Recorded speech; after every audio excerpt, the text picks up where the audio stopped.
ನಮಸ್ತೆ ಬಂದಿರೋ ಎಲ್ಲರಿಗೂ. ಆಡಿಯನ್ಸ್ಗೆ ಏನು ಅನ್ನಿಸ್ತು ಸಾಂಗ್ ಇದು? ನಾವೆಲ್ಲ ನೋಡ್ತಾನೆ ಇರ್ತೀವಿ. ನಿಮ್ಗೆಲ್ಲ ಏನು ಅನ್ನಿಸ್ತು ಸಾಂಗು? ಈ ಆಕ್ಚುಲಿ ಒಂದು ಚಿತ್ರದಲ್ಲಿ ಒಂದು ಸಾಂಗು ಅಥವಾ ಎರಡು ಸಾಂಗು ಹಿಟ್ಟಾಗೋದು ನಾವೆಲ್ಲ ನೋಡಿದ್ದೀವಿ. ಪ್ರೀವಿಯಸ್ ಇಯರು ನಾವೇ ಒಂದು ಸಿನಿಮಾ ಪ್ರೊಡ್ಯೂಸ್ ಮಾಡಿದ್ದು ಭೀಮಾ ಅಂತ. ಅದರಲ್ಲಿ ಎಲ್ಲ ಸಾಂಗು ಹಿಟ್ಟಾಗಿದ್ದು. ಕಾರಣ ಏನಕ್ಕೆ ಅಂತ ಅಂದರೆ, ಚಿತ್ರಗಳಲ್ಲಿ ಸಾಂಗ್ ಹಿಟ್ ಆದರೆ ನಮಗೆ ಬೇಸಿಕ್ ಇನ್ವಿಟೇಷನ್, ನಮಗೆ ಗೆಲುವು. ಹಾಗಾಗಿ ಈ ಚಿತ್ರಕ್ಕೆ 3 ಸಾಂಗ್ ಇದೆ, 3ಕ್ಕೆ 3 ದೊಡ್ಡ ಹಿಟ್ಟು ಸರ್ ಬ್ರದರ್ ನಿಮಗೆ. ಹಾಗಾಗಿ ಚಿತ್ರಕ್ಕೆ ನಿಮಗೆ ಓಪನಿಂಗ್ಗೆ ಮತ್ತು ಎಕ್ಸ್ಪೆಕ್ಟೇಷನ್ಗೆ ತುಂಬ ಚೆನ್ನಾಗಿದೆ. ಇದಲ್ದೇ ಇನ್ನೂ ಒಂದು ಸಾಂಗ್ ಇದೆ, ಅದು ಇನ್ನೂ ಚೆನ್ನಾಗಿದೆ. ಬಟ್ ಅದನ್ನು ಆಮೇಲೆ ನಾನು ಟ್ರೈಲರ್ ನೋಡಿದ್ದೀನಿ ಸಿನಿಮಾ. ಅದು ಟ್ರೈಲರ್ ರಿಲೀಸ್ ಈವೆಂಟು ಕೂಡ ಮುಂಬರುವ ದಿನಗಳಲ್ಲಿ ಟ್ರೈಲರ್ ರಿಲೀಸ್ ಈವೆಂಟ್ ಕೂಡ ಇದೆ. ದಯವಿಟ್ಟು ಈ ಚಿತ್ರಕ್ಕೆ ಮೇ 9 ರಿಲೀಸ್ ಆಗ್ತಾ ಇದೆ. ದಯವಿಟ್ಟು ಎಲ್ಲರೂ ಚಿತ್ರಮಂದಿರಗಳಲ್ಲೇ ಚಿತ್ರವನ್ನ ನೋಡಿ. ಎಲ್ಲಾ ಕಡೆ ಒಂದು ಮಾತಿದೆ, ಕನ್ನಡ ಸಿನಿಮಾಗಳಿಗೆ ಜನ ಕಡಿಮೆ ಬರ್ತಾರೆ ಅಂತ ಅಂದ್ಬಿಟ್ಟು. ಅದನ್ನ ನಾವೆಲ್ಲ ತಪ್ಪು ಅಂತ ನಾವು ಅದನ್ನ ಪ್ರೂವ್ ಮಾಡಬೇಕಾಗಿದೆ. ಈಗ 18th ಈಗ ನಿನ್ನೆ ಒಂದು ಯುದ್ಧಕಾಂಡ ಅಂತ ರಿಲೀಸ್ ಆಗಿದೆ, ಅಜಯ್ ರಾವ್ ನಮ್ಮ ಸ್ನೇಹಿತರೆ ಅವ್ರದ್ದು. ಈಗ ಅದಕ್ಕೆ ಜನ ಬರ್ತಾ ಇದ್ದಾರೆ. ಅದೇ ರೀತಿ ಒಳ್ಳೆ ಚಿತ್ರಗಳಿದ್ರೆ ಜನ ಕೈ ಹಿಡಿತಾರೆ ಅಂತ ಪುನಃ ನಮ್ಮ ಸೂತ್ರಧಾರಿ ಮುಖಾಂತರ ಮತ್ತೊಮ್ಮೆ ನಾವೆಲ್ಲ ಪ್ರೂವ್ ಮಾಡಬೇಕಾಗಿದೆ. Thank you. ಸಾರಿ, ನನಗೆ ತುಂಬ ಆತ್ಮೀಯ ಸ್ನೇಹಿತರು ಚೇತನ್ ಅಂತ, ವಾಮನ ಮೂವಿ ಪ್ರೊಡ್ಯೂಸರು. ಯಾಕೆಂದರೆ ಆ ಸಿನಿಮಾನ ಡಿಸ್ಟ್ರಿಬ್ಯೂಷನ್ಗೂ ಕೂಡ ನನಗೆ ಕೊಟ್ಟಿದ್ರು. ವಾಮನ ಕೂಡ ತುಂಬ ಚೆನ್ನಾಗಿದೆ. ಅದು ಕೂಡ ಈಗ ಥಿಯೇಟ್ರಲ್ಲಿ ಇದೆ, ದಯವಿಟ್ಟು ಅದನ್ನು ನೋಡಿ. ಆಮೇಲೆ ಪಕ್ಕದಲ್ಲಿ ಅವರು ಅದು ಹೇಳಿಲ್ಲ ಅಂತಂದ್ರೆ ಆಮೇಲೆ ಹಾಕೊಂತಾರೆ. ಭಯ ಇರಲಿ ಸರ್. ಹೇಗೆ ಅನ್ನಿಸ್ತಾ ಇದೆ ವಾಮನ ಸಿನಿಮಾದ ಯಶಸ್? ಅದ್ರ ಬಗ್ಗೆ ಒಂದೆರಡು ಮಾತು ದಯವಿಟ್ಟು.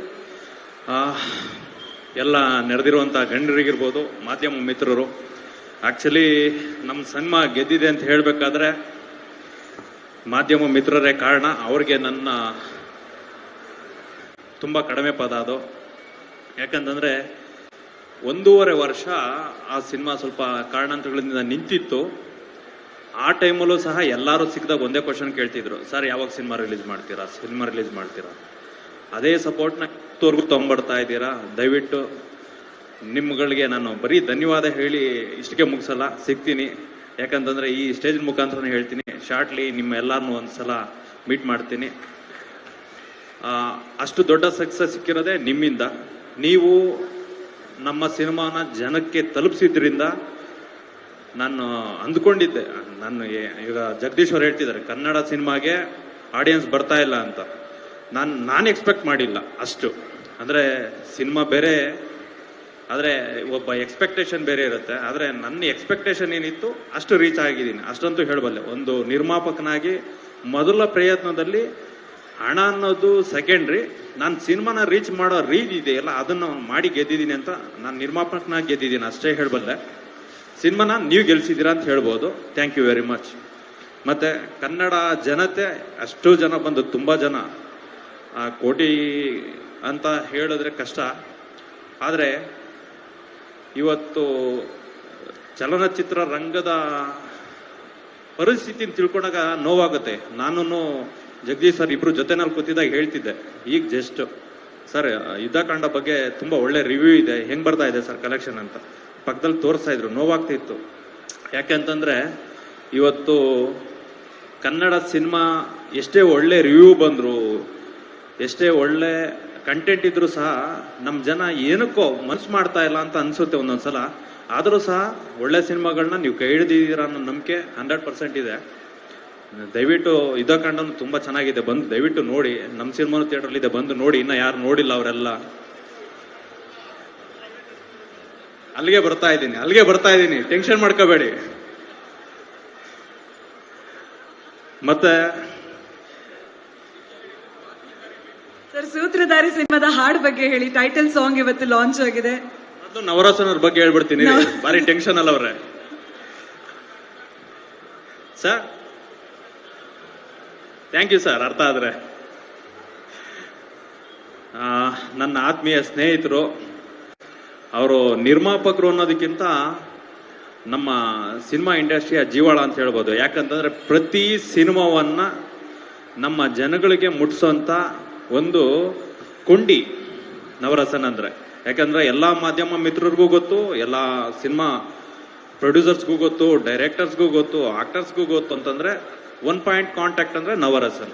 ಇನ್ನು ಅವ್ರ ಸಿನಿಮಾ ಬಗ್ಗೆ ಅವರು ಇಂಟ್ರೆಸ್ಟ್ ತಗೊಂಡು ಮಾಡಿರೋದು. ಆಕ್ಚುಲಿ ನಾನು ಕೇಳಿದೆ, ಸರ್ ಪ್ರೊಡ್ಯೂಸರ್ ಆಗಿ ಮಾಡಿದ್ದೀರಾ ಡೈರೆಕ್ಟರ್ ನೀವು ಅಂತ. ಯಾಕಂದ್ರೆ ಆ ಮನುಷ್ಯ ಡೈರೆಕ್ಟ್ರು, ಆಕ್ಟ್ರು, ಇನ್ನೇನೇನು ಮಾಡಿಲ್ಲ ನನಗಂತೂ ಗೊತ್ತಿಲ್ಲ, ಎಲ್ಲನೂ ಅಂದ್ರೆ ನವರಸನ್. ಇನ್ನು ಅವ್ರ ಸಿನಿಮಾ ಬಗ್ಗೆ ಅವರು ಇಂಟ್ರೆಸ್ಟ್ ತಗೊಂಡು ಮಾಡಿರೋದು. ಆಕ್ಚುಲಿ ನಾನು ಕೇಳಿದೆ, ಸರ್ ಪ್ರೊಡ್ಯೂಸರ್ ಆಗಿ ಮಾಡಿದ್ದೀರಾ ಡೈರೆಕ್ಟರ್ ನೀವು ಅಂತ. ಯಾಕಂದ್ರೆ ಆ ಮನುಷ್ಯ ಡೈರೆಕ್ಟ್ರು, ಆಕ್ಟ್ರು, ಇನ್ನೇನೇನು ಮಾಡಿಲ್ಲ ನನಗಂತೂ ಗೊತ್ತಿಲ್ಲ, ಎಲ್ಲನೂ. ಹಂಗಾಗಿ ಕೇಳಿದೆ, ಸರ್ ಇದರಲ್ಲಿ ಏನು ನಿಮ್ಮ ರೋಲು ಅಂತ. ಸರ್ ನಾನು ಕ್ರಿಯೇಟಿವ್ ಡೈರೆಕ್ಟರ್ ಅಷ್ಟೇ, ಹಿಂದ್ಗಡೆ ಏನೋ ಇದ್ದು ನಾನು ಕೆಲಸ ಮಾಡಿದ್ದೀನಿ ಅಷ್ಟೇ ಸರ್ ಅಂದು. ಅವ್ರು ಹೇಳಿರೋ ಸುಳ್ಳು. ಆಕ್ಚುಲಿ ಸಿನಿಮಾ ಮೇಲೆ ಅವರ ತಲೆನಲ್ಲಿ ಏನಿದೆ ಎಲ್ಲ ಬಂದಿದೆ. ಯಾಕಂತಂದ್ರೆ ಆ 2 ಸಾಂಗು ನಾವು ಸ್ಟಾರ್ಟಿಂಗಲ್ಲಿ 2 ಸಾಂಗ್ ನೋಡಿದಾಗ ಹೇಳ್ತಾ ಇದ್ದೆ, ಸರ್ ನಿಮ್ಮ ಸಿನಿಮಾ ಸೂಪರ್ ಹಿಟ್ ಸರ್. ಯಾಕೆಂತಂದ್ರೆ ಒಂದು ಸಿನಿಮಾದಲ್ಲಿ ಒಂದು ಸಾಂಗ್ ಹಿಟ್ ಆದ್ರೇನೆ ಜನಕ್ಕೆ ರೀಚ್ ಆಗೋಗಿರುತ್ತೆ. ಆ ಸಿನಿಮಾ ಯಾವುದು, ಯಾವಾಗ ರಿಲೀಸು, ಅದನ್ನ ಹೋಗಿ ನೋಡ್ಬೇಕನ್ನೋ ಅರ್ಜು. ಈಗ ನಮ್ಮ ಸಿನಿಮಾದಲ್ಲಿ ಮುದ್ದು ರಾಕ್ಷಸಿ ಒಂದೇ ಸಾಂಗ್ಗೆ ಇನ್ವಿಟೇಷನ್ ಇತ್ತು, ಅದು ಒಂದು ಮಟ್ಟಕ್ಕೆ ಹಿಟ್ ಆಗಿತ್ತು. ಈಗ ಈ ಸಿನಿಮಾದಲ್ಲಿ 2 ಸಾಂಗ್ ಹಿಟ್ ಆಗಿತ್ತು. ಇದಾದ ಮೇಲೆ ಇವತ್ತು ರಿಲೀಸ್ ಮಾಡಿದ ಸಾಂಗ್ನ ನಾನು ಒಂದು 3 days ಬ್ಯಾಕ್ ಕೇಳಿಸ್ಕೊಂಡೆ. ಅವಾಗ ನಾನು ಈ ಚಂದನ್ ಯಾವಾಗ ಸಂಸ್ಕೃತ ಕಲ್ತರು ಅನ್ನೋದೇ ನನಗೆ ಗೊತ್ತಾಗಿಲ್ಲ. ಯಾಕೆಂತಂದ್ರೆ ಅದನ್ನ ಕೇಳಕ್ ನಿಮ್ಗೆ ಮೈಯೆಲ್ಲ ಜುಮ್ ಅನ್ಸುತ್ತೆ. ಅಷ್ಟು ಆ ಸಂಸ್ಕೃತಕ್ಕಿರೋ ಪದಗಳಿಗಿರೋ ಶಕ್ತಿ ಅದು. ಮತ್ತೆ ಅದ್ರ ಒಳಗಡೆ ಹೋದ್ರೆ ಅರ್ಥಗಳು ತುಂಬಾ ನಮ್ಮ ಜೀವನನ್ನ ಸಾಕ್ಷಾತ್ಕಾರ ಮಾಡ್ಕೊಳ್ಳೋದಷ್ಟು ಅರ್ಥಗಳು ಸಹ ಇದಾವೆ ಇದರಲ್ಲಿ. ಅಂದ್ರೆ ಈ ಸಿನಿಮಾ ಬರೀ ಏನೋ ಒಂದು ಸಸ್ಪೆನ್ಸೋ, ಕ್ರೈಮೋ, ಥ್ರಿಲ್ಲರೋ ಇಲ್ಲ, ಒಂದು ಮೆಸೇಜ್ ಜೊತೆ ಬರ್ತಾ ಇದೆ. ಇಂಥ ಒಂದು ಮ್ಯೂಸಿಕ್ ಡೈರೆಕ್ಟರ್ ಆಗಿ ಪಾಪ್ ಸ್ಟಾರ್ ಅಂತ, ರಾಕ್ ಸ್ಟಾರ್ ಅಂತ ಏನೇನೋ ಅನ್ಸ್ಕೊಂಡಿದ್ದವರು ಇವತ್ತು ದೊಡ್ಡ ಆಕ್ಟರ್ ಆಗಿ ಬರ್ತಾ ಇದ್ದಾರೆ. ನಮ್ಮ ಕನ್ನಡ ಸಿನಿಮಾ ಇಂಡಸ್ಟ್ರಿಗೆ ಹೀರೋಗಳ ಕೊರತೆ ಇದೆ ಅಂತ ನಾವು ಅನ್ಕೊಂತಾ ಇರ್ತೀವಿ, ಯಾವಾಗಲೂ ಚರ್ಚೆ ಮಾಡ್ತಾ ಇರ್ತೀವಿ. ಅಂತ ಕೊರಗನ್ನ ನೀರಿಸೋದಿಕ್ಕೆ ಚಂದನ್ ಹೀರೋ ಆಗಿ ತೆರೆ ಮೇಲೆ ಬರ್ತಾ ಇದ್ದಾರೆ. ದಯವಿಟ್ಟು ಎಲ್ಲರೂ ಸಹ ಅವರನ್ನ 2 ಕೈಗಳಿಂದ ಅಪ್ಕೊಂಡು ಅವರನ್ನ ದೊಡ್ಡ ಮಟ್ಟದಲ್ಲಿ ಸಕ್ಸಸ್ ಕೊಟ್ಟು ಈ ಸಿನಿಮಾವನ್ನ ಗೆಲ್ಲಿಸಿ ಕನ್ನಡ ಚಿತ್ರರಂಗದಲ್ಲಿ ಡೆಬ್ಯೂಟ್ ಅಲ್ಲೇ ಏನೋ ಒಂದು ಸ್ಟಾರ್ ತರ ಅವರನ್ನ ನಾವು ಮೆರೆಸ್ಬೇಕು. ಆ ಕರ್ತವ್ಯ ಎಲ್ಲ ನಮ್ಮ ಮೈ ಮೇಲೆ ಇದೆ, ನಮ್ಮ ಜವಾಬ್ದಾರಿಗಳು ಅಂತ ಹೇಳ್ತೀನಿ. ಮಾಧ್ಯಮ ಮಿತ್ರರು ವಿಶೇಷವಾಗಿ ಚಂದನ್ ಬಗ್ಗೆ ಒಲವಿದೆ, ದಯವಿಟ್ಟು ನೀವು ಸಿನಿಮಾನ ಹೆಚ್ಚು ರೀಚ್ ಮಾಡಿಸಿ ಸಿನಿಮಾ ಗೆಲುವಿಗೆ ಉಡುಗೊರೆ ಕೊಡಿ ಅಂತ ಕೇಳ್ಕೊಂತೀನಿ. ಹಾಗೆ ಸಿನಿಮಾದಲ್ಲಿ ಮಾಡಿರೋ ಪ್ರತಿಯೊಬ್ಬರು, ಅಪೂರ್ವ ಇರ್ಬೋದು, ಮತ್ತೆ ಬೇರೆ ಬೇರೆ ಆರ್ಟಿಸ್ಟ್ಗಳು ಇರ್ಬೋದು, ಮತ್ತೆ ಟೆಕ್ನಿಷಿಯನ್ಸ್ ಇರ್ಬೋದು, ಅವರ ಡೆಡಿಕೇಶನ್ ಲೆವೆಲ್ ನನಗೆ ಗೊತ್ತಿದೆ. ಯಾಕಂದ್ರೆ ಈ ಸಿನಿಮಾ ಬಗ್ಗೆ ಹೆಚ್ಚಿಗೆ ಮಾತಾಡ್ತಾ ಇರ್ತೀವಿ ನಾನು, ನವರಸನ್ ಅವರು. ಒಬ್ಬರಿಂದನೂ ಸರ್ ಒಂದು ಸಣ್ಣ ತಪ್ಪು ಆಗ್ಲಿಲ್ಲ, ತುಂಬಾ ಕೋಆಪರೇಟಿವ್ ಆಗಿ ಸಿನಿಮಾ ಮಾಡಿದೀವಿ, ಎಲ್ಲಾ ರೀತಿಯಲ್ಲೂ ಹೇಳ್ತಾ ಇರ್ತಾರೆ. ಅವರ ಶ್ರಮಕ್ಕೆ ನಾವು ಬೆಲೆ ಕೊಡೋಣ. ಎಲ್ಲ ವೀಕ್ಷಕರಲ್ಲಿ ಕೇಳ್ಕೊಳ್ಳೋದಿಷ್ಟೇ, ಕನ್ನಡ ಕಲಾಭಿಮಾನಿಗಳಲ್ಲಿ ಕೇಳೋದಿಷ್ಟೇ, ಕನ್ನಡ ಸಿನಿಮಾವನ್ನ ಚಿತ್ರಮಂದಿರಕ್ಕೆ ಬಂದು ದಯವಿಟ್ಟು ಸಿನಿಮಾ ನೋಡಿ ಅಂತ ಎಲ್ಲರಲ್ಲೂ ಕೇಳ್ಕೊಂತೀನಿ. ಸಿನಿಮಾನ ಸಕ್ಸಸ್ ಮಾಡ್ಕೊಡಿ ಅಂತ ಕೇಳ್ಕೊಡ್ತೀನಿ. Thank you very much.